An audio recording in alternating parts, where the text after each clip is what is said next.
ಈಕೆ ನನ್ನ ಹೆಂಡತಿ ವಂದನ. ನಮಸ್ಕಾರಮ್ಮ. ಗೊತ್ತು ಬಿಡಪ್ಪ, ಹೋದ ವರ್ಷ MP ಮಗನ ಮದುವೆ ಇತ್ತಲ್ಲ, ಅಲ್ಲಿ ನೋಡಿದ್ದೆ, ಪರಿಚಯ ಆಗಿತ್ತು. ಅಂದಂಗೆ ಇವರು ನಮ್ಮನೆಯವರು, ರೂಲಿಂಗ್ ಪಾರ್ಟಿ ಒಂದಷ್ಟು ಜನ ಮತ್ತು ಅಪೋಸಿಷನ್ ಪಾರ್ಟಿ ಒಂದಷ್ಟು ಜನ ಹೆಣ್ಮಕ್ಳೆಲ್ಲ ಸೇರಿ ವಾಟ್ಸಪ್ ಗ್ರೂಪ್ ಮಾಡಿದ್ದಾರೆ. ನಾವು ರಾಜ್ಯ ಆಳಿದ್ರೆ ಇವರು ನಮ್ಮ ಬಗ್ಗೆ ಒಳ್ಳೊಳ್ಳೆಗೆ ಮಾತಾಡಿಕೊಂಡು ನಗ್ತಾರಂತೆ.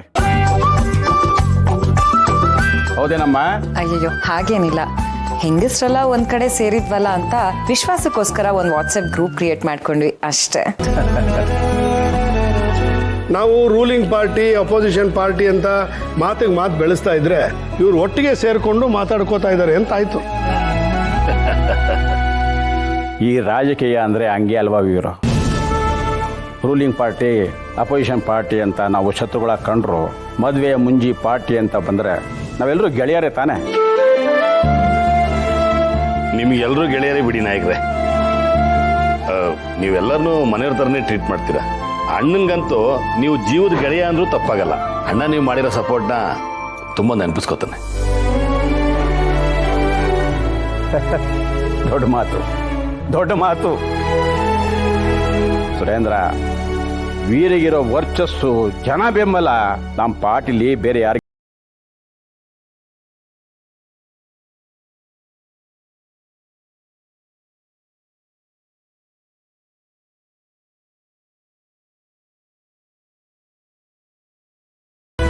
ಅಂದಾಗೆ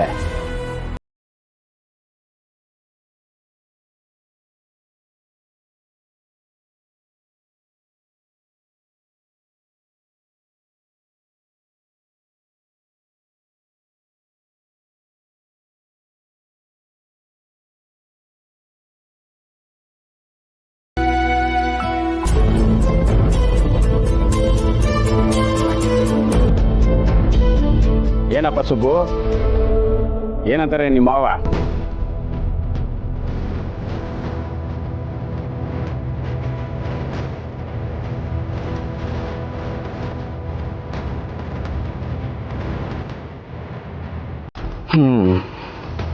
ಸುಬ್ಬು, 2 ನಿಮಿಷ ಹೊರಗಡೆ ಇರ್ತೀಯಾ? ಆಯ್ತು ನಾಯ್ಕ್ರೆ.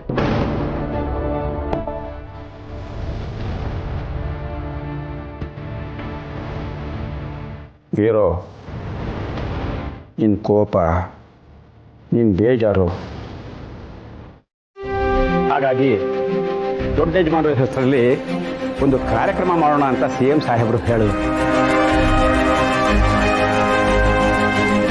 ಹಾಗಾಗಿ ನಾನೇ ಖುದ್ದಾಗಿ ಬಂದು ತಮ್ಮ ದರ್ಶನ ಮಾಡಿಕೊಂಡು ಆಶೀರ್ವಾದ ತಗೊಂಡು ಕಾರ್ಯಕ್ರಮಕ್ಕೆ ಕರೆದು ಹೋಗೋಣ ಅಂತ ಬಂದೆ.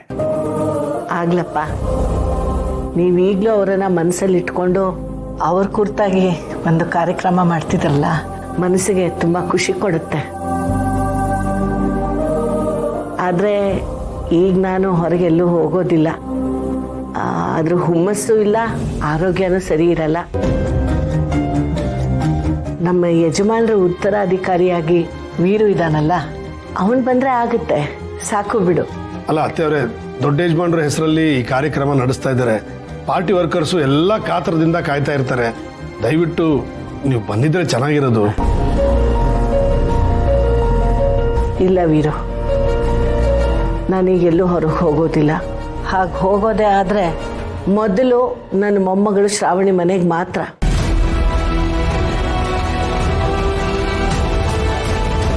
ಆಮೇಲೆ ಬೇಕಾದರೆ ಎಲ್ಲಿ ಬೇಕಾದರೂ ಬರ್ತೀನಿ. ಸಿರಿಗೆರೆ, ಕಾರ್ಯಕ್ರಮ ಚೆನ್ನಾಗಿ ಮಾಡಿ, ಒಳ್ಳೆಯದಾಗಲಿ.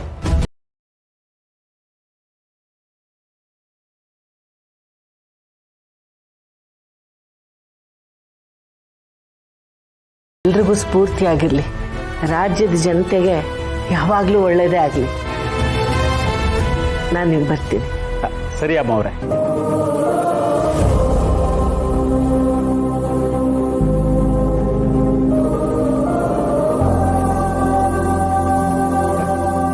ಅಂತೂ ಬಂದು ಕೆಲಸ ಆಯ್ತಪ್ಪ. ನಾನು ಮನೆಗೆ ಇನ್ವಿಟೇಷನ್ ಕಳಿಸ್ಕೊಡ್ತೀನಿ, ಮನೆಯವರೆಲ್ಲರೂ ಬರಬೇಕು. ವೀರೋ, ಅಮ್ಮವ್ರನ್ನ ಕಾರ್ಯಕ್ರಮಕ್ಕೆ ಬರೋದಕ್ಕೆ ಇನ್ನೊಂದ್ಸರಿ ಕೇಳಿ ನೋಡು. ಅವರು ಕಾರ್ಯಕ್ರಮಕ್ಕೆ ಬರಲಿ. ಬರ್ತೀನ. ಇದೇ ನಾಯಕ್ರೆ ಹೊರಟ್ಬಿಟ್ರಿ. ನಿಮ್ಗೋಸ್ಕರ ವಿಶೇಷವಾಗಿ ಅಡುಗೆ ಮಾಡಿಸಿದ್ದೆ, ಊಟ ಮಾಡ್ಕೊಂಡು ಹೋಗಿ. ನೋಡಪ್ಪ, ಊಟಕ್ಕೆ ಅಂತ ಇನ್ನೊಂದ್ಸರಿ ಬರ್ತೀನಿ. ಆಗ ಚೆನ್ನಾಗಿ ಊಟ ಮಾಡಿ ಹೊಟ್ಟೆ ಹೊಡಿಯೋಣ. ಈಗ ತುಂಬ ಕೆಲಸ ಇದೆ. ವೀರು, ಮಕ್ಕಳ ಬಗ್ಗೆ ಮನಸ್ಸಿಟ್ಟು ಯೋಚನೆ ಮಾಡು. ಸುಬ್ಬು ತುಂಬ ಒಳ್ಳೆ ಹುಡುಗ, ಮನೆಯಾಳಿ ಅಂತ ಒಪ್ಕೊಂಡ್ಬಿಡು.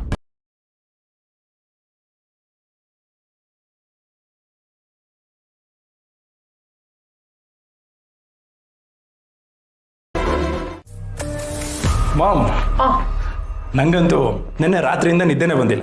ಒಬ್ಬ ಮನುಷ್ಯನ ಸಾಯಿಸೋದ್ಕಿಂತ ಬದುಕಿರ್ಬೇಕಾದ್ರೆ ನರಳಿ ನರಳಿ ಒದ್ದಾಡೋಗಿ ಮಾಡೋದಿದೆಯಲ್ಲ, ಅದು ಅಷ್ಟು ಈಸಿ ಕೆಲಸ ಅಲ್ಲ ಮಾಮ್. ಹೇಳು, ಇಷ್ಟು ಕಾನ್ಫಿಡೆಂಟಾಗಿ ಅದೇನು ಪ್ಲಾನ್ ಮಾಡಿದ್ಯಾ? I am eagerly waiting. ಎಲ್ಲ ಹೇಳ್ತೀನಿ ಮಾಡಿ. ಹೊರಗಡೆ ಹೋಗಬೇಕು ಅಂತ ಹೇಳಿದೆ. ರೆಡಿಯಾಗಿದೆ ತಾನೇ? ಲೆಟ್ಸ್ ಗೋ, ಬಾ. ಹೊರಡೋಣ ಮಾಮ್, ರೆಡಿಯಾಗೇ ಬಂದೀನಲ್ಲ. ಆದರೆ ಅದಕ್ಕಿಂತ ಮುಂಚೆ ಪ್ಲಾನಿಂಗ್ ಹೇಳಿ. ಹೇಳ್ತೀನಿ ಮಾಡಿ, ಮೊದಲು ಹೊರಡೋಣ. ಮಾಮ್, ಇವಾಗಲ ಬೇಡ ಮಾಮ್. ಮನೆಗೆ ಆ ಪಾರ್ಟಿ ಪ್ರೆಸಿಡೆಂಟ್ ಸಿರಿಗೆರೆ ಶ್ರೀನಿವಾಸ್ ಬಂದ್ಯಾ? ಅವನು ನಾನು ನೋಡ್ದಾಗೆಲ್ಲ ಏನು ಕೆಲಸ ಮಾಡ್ಕೊಂಡಿದ್ಯಾ, ಇನ್ನು ಅವನ ಮೇಲೆ ಡಿಪೆಂಡ್ ಆಗಿದ್ಯಾ, ಸ್ವಂತಕ್ಕೇನು ಮಾಡ್ಕೊಂಡಿಲ್ವಾ, ಹಾಗೆ ಹೆಂಗೆ ಅಂತ ನಾನು ತಲೆ ತಿಂತಾ ಇರ್ತಾನೆ. ಯಾವುದೇ ಪಾರ್ಟಿ ಮೀಟಿಂಗಲ್ಲಿ ಸಿಕ್ಕಿದ್ರು ಸಾಕು, ನಾನೇನು ಪ್ರಯೋಜನಕ್ಕೆ ಬಾರದೇ ಇರೋನು ಅನ್ನೋದು ನೋಡ್ತಾನೆ. ಏನು ಮಾವ ಮತ್ತೆ ಇವನು ಇಬ್ರು ಜಿಗ್ರಿ ದೋಸ್ತುಗಳು, ಇಬ್ರು ಓಡೌಟ್ಟಿದ್ದಾರೆ ಅನ್ನೋ ಆಡ್ತಾರೆ. ಅವನು ಇರ್ಬೇಕಾದ್ರೆ ನಾನಂತ ಕೇಳಕ್ಕೆ ಬರಲ್ಲಮ್ಮ. ಸರಿ, ನಿನಗೆ ಹಾಗೆ ಅನಿಸುತ್ತೆ ಅನ್ನೋದಾದರೆ ನೀನು ಆಮೇಲೆ ಬಾ. ನಾನು ಹೋಗಿರ್ತೀನಿ, ಲೊಕೇಶನ್ ಕಳಿಸ್ತೀನಿ.